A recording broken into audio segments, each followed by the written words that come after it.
کا معاملہ تو اللہ رب العزت کے ہاتھ میں. ایک حدیث میں ہے رسول اللہ صلی اللہ علیہ وسلم نے فرمایا, حضرت عائشہ راوی ہیں رضی اللہ عنہا فرماتی ہیں اللہ رب العزت نے کچھ چیزیں قسم کھا کر ارشاد فرمائی ہیں, ان میں سے ایک یہ بھی کہ جو مجھ پر کامل یقین اور بھروسہ کرے گا میں اس کو ہر حالت میں ہر صورت میں رزق پہنچا کے رہوں گا,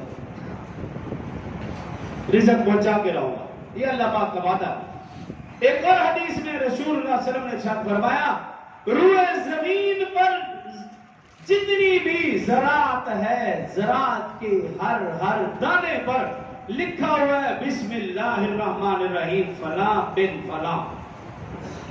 تفسیر قرطبی کے اندر بھی یہ روایت موجود ہے. روئے زمین پر جتنی بھی زراعت ہے, زراعت کے ہر دانے پر اللہ نے لکھ رکھا ہے بسم اللہ الرحمن الرحیم فلاں بن فلاں, ہر ایک کا نام لکھا ہے.